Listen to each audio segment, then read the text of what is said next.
Oi, Eliane, bom dia. Bom dia, Heisen, Carolina, ouvintes. Bom dia, Eliane. Vou lembrar aqui o nosso ouvinte dos números do Datafolha que a gente falou mais cedo. Ex-presidente Lula mantém 49% das preferências, Jair Bolsonaro oscilou um ponto para baixo, tem 44%.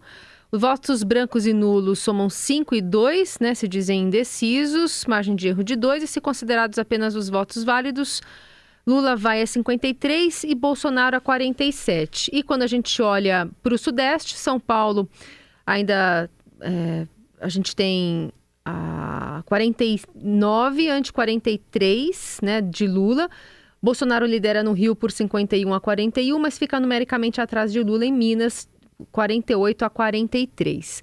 Aí a gente tem uma pergunta também falando um pouco dessa cristalização dos números maiores aqui do Datafolha, com a nossa ouvinte Marina. Olá, Eliane, bom dia. Eu sou Marina, de Florianópolis, e gostaria de saber de você a que você atribui essa mudança no cenário das intenções de votos. Porque até então nós tínhamos o Lula à frente, apresentando até 8 pontos de diferença, e agora nós vemos um empate técnico entre Lula e Bolsonaro. O que está acontecendo? Outra pergunta, será que já não passou da hora da campanha petista mudar o tom e não cair mais nesse jogo de ataques pessoais que a campanha bolsonarista sempre faz e partir sim para uma tentativa de debate de ideias, de propostas, também sem aquela nostalgia que eles vêm apresentando, sobretudo em debates de quando fui presidente fiz isso, fiz aquilo. Muito obrigada, um forte abraço para todos vocês. Olá, Marina, bom dia. Marina, aliás, é o nome da minha filha caçula, maravilhosa, minha filha, e eu adoro esse nome, Marina. Mas, na verdade, Marina, não é isso não, né? As pesquisas todas têm mostrado uma diferença pró-Lula, e uma diferença que é além da margem de erro. O IPEC deu um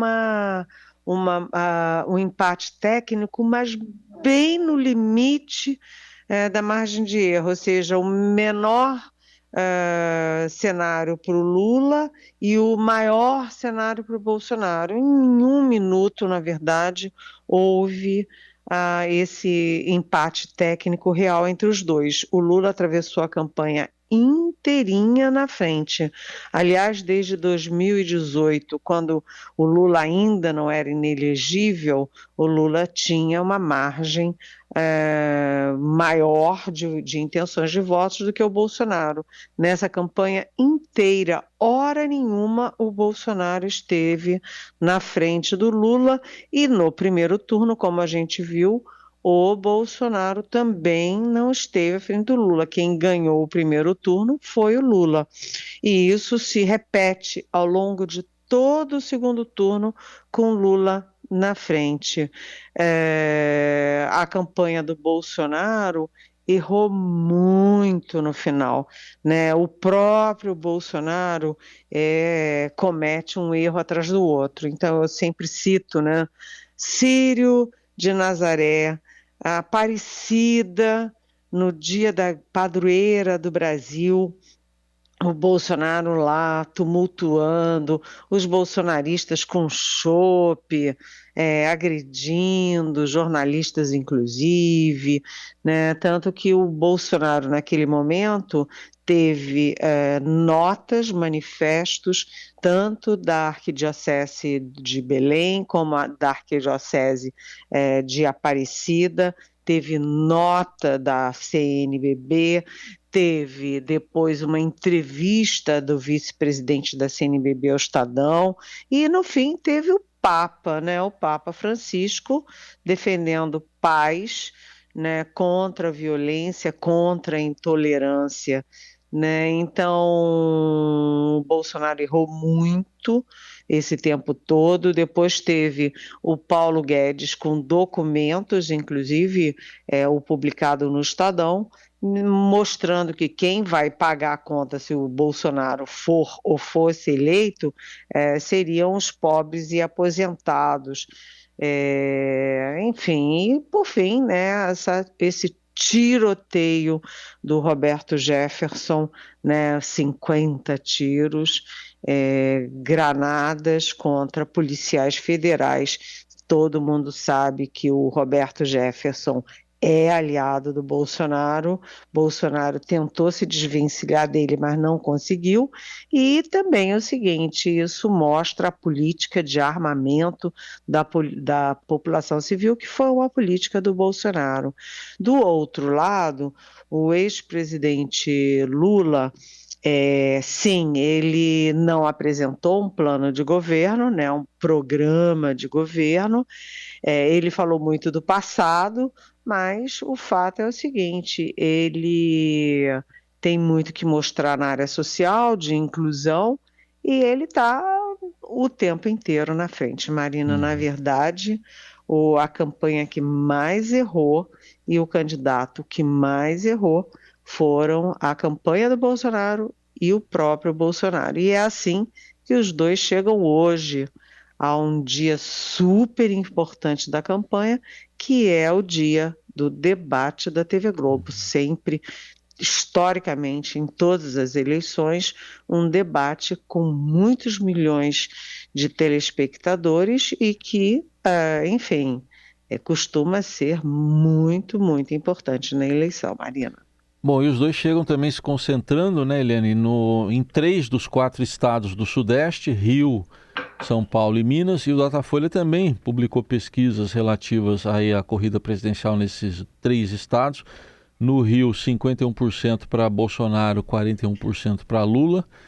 Em São Paulo, Bolsonaro está com 49%, Lula com 43%. E em Minas, Bolsonaro tem 43% e Lula lá em Minas tem 48%. Como é que você vê essa concentração nesses 3 estados agora?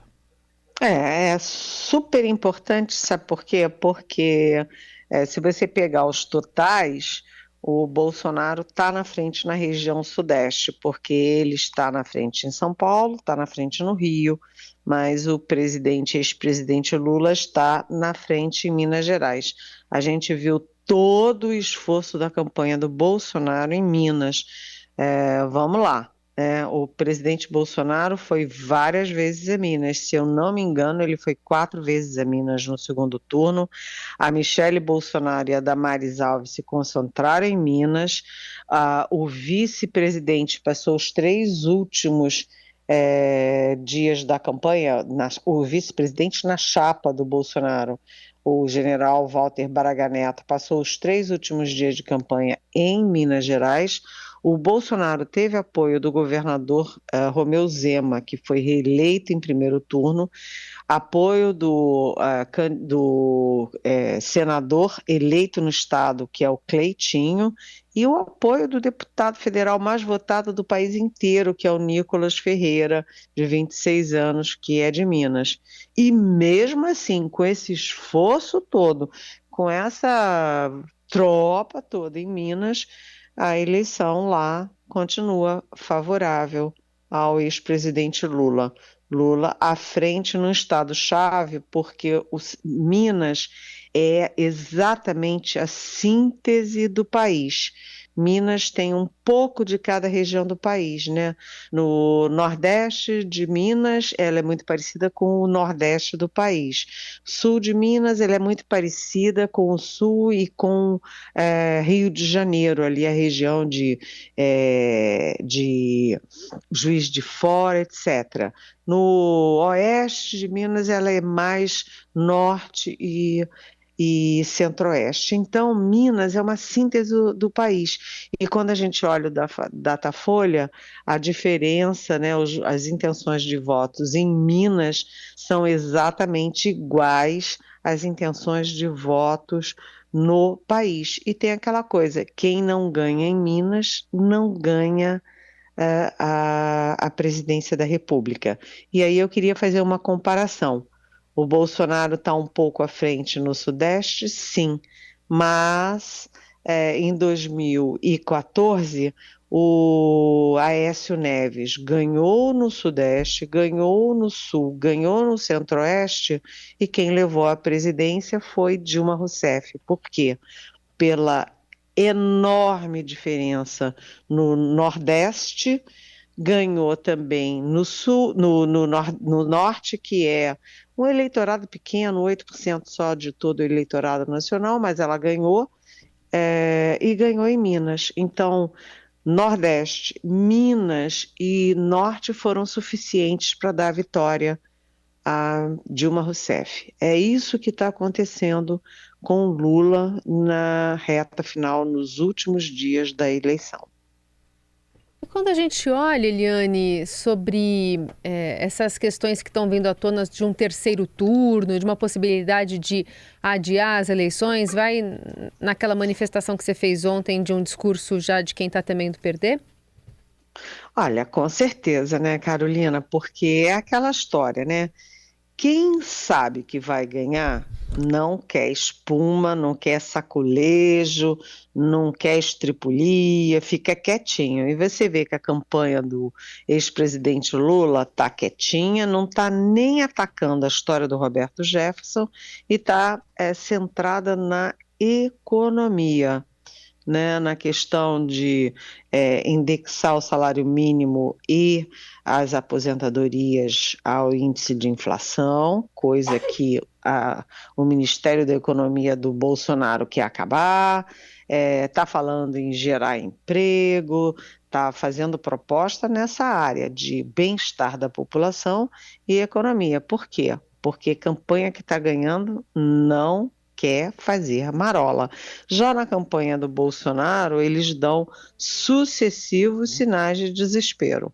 Bolsonaro viu com aquela história de fraude nas rádios, que as rádios não estavam divulgando, transmitindo as peças publicitárias dele, aí faz reunião de emergência com a cúpula militar, com o ministro da Defesa, ministro da Justiça. Agora vem o deputado Eduardo Bolsonaro, que é o filho 03, falar em adiar a eleição. Isso é coisa de quem sabe que vai perder. No caso das rádios, né, eles pegaram, são 6.000 rádios no país, eu vou repetir, 6.000. Eles pegaram 8 rádios, né, disseram que era uma auditoria, não era uma empresa qualquer aí, que nem especialista nessa área e aí todas as rádios, exatamente todas, disseram que, primeiro, ou veicularam sim e tem como comprovar, ou não veicularam porque o PL, partido do presidente Bolsonaro, atrasou a entrega das peças publicitárias. Mas 8 rádios em 6.000, cá para nós, né? Não dá nem para fazer cosquinha. Além disso, as condições desiguais não foram criadas pelo Lula, foram criadas pelo Bolsonaro, usando dinheiro público a rodo, estourando o teto de gastos a rodo para a campanha dele. Isso é inequívoco. Além disso, o Estadão ontem trouxe, né, crescimento de 2.700 e poucos % no assédio eleitoral. Patrões, principalmente em Minas, coagindo seus funcionários, seus trabalhadores a votarem no Bolsonaro, porque senão eles vão perder o emprego. Isso é imoral, além de crime eleitoral. Então a coisa é o seguinte, o fato é, os sinais da campanha de Lula são sinais de tranquilidade e os sinais da campanha de Bolsonaro são sinais de desespero. Eliane Cantanhede, agora para falar desse programa, não um programa, mas uma carta assinada pelo ex-presidente Lula com 13 compromissos. É um mini programa, Eliane?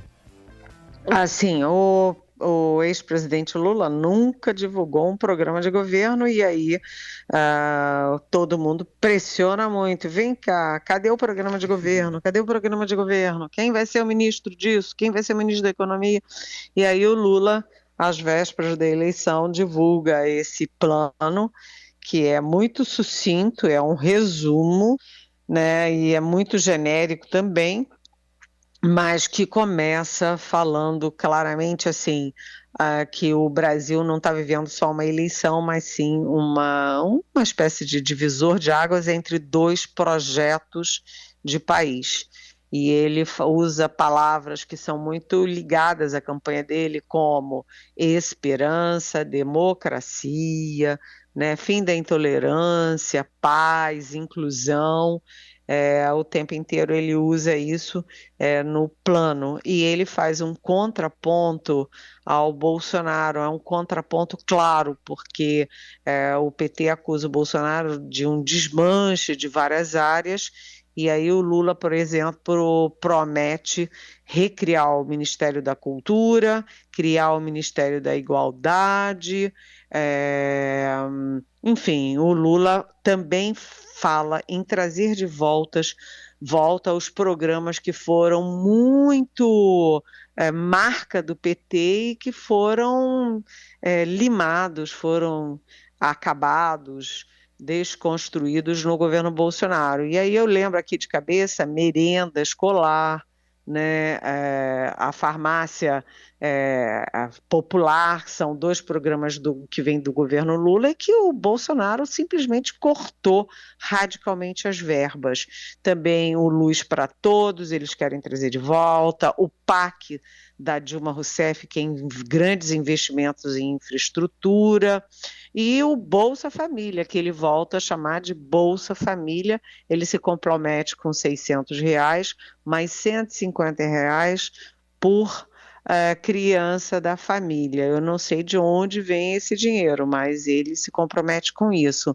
E o Lula, inclusive, fala do programa de cisternas, que também o Bolsonaro cortou verba a rodo, né? E, enfim, ele fala de reconstruir os programas que eram do PT e que o Bolsonaro simplesmente ou acabou ou cortou verbas drasticamente. Uhum. Além disso, na política externa, o Lula se compromete ele fala de um ponto fraco do Bolsonaro, do isolamento do país, e diz que volta a uma política externa que era o lema da política externa do Celso Amorim no governo do Lula, que é uma política externa altiva e ativa.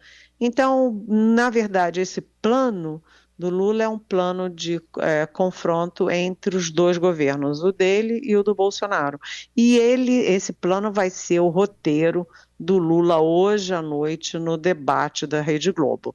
O Lula vai falar muito dessas coisas, vai falar muito para o maior bolsão de eleitores, que é o bolsão pobre, e o Bolsonaro vai ficar falando muito de corrupção e mensalão e petrolão, etc. E o Lula também vai falar de pandemia. Vai ser um embate muito importante, num confronto também psicológico. O Lula confrontado, ele fica acuado. O Bolsonaro confrontado fica agressivo, e as duas campanhas têm medo exatamente disso, da falta do controle emocional dos dois lados. Eliane Cantanhede, boa cobertura para a gente. Voltamos a nos falar no domingo, aqui também na programação especial da Rádio Eldorado, de olho na apuração dos votos. Enfim, uma programação que a gente vai ter especial a partir das 8 da manhã e um esforço, né, de reportagem, de Rádio Eldorado, do Estadão também a partir das 5, com a transmissão aqui da nossa programação especial. Obrigada, viu? Até amanhã. Beijão.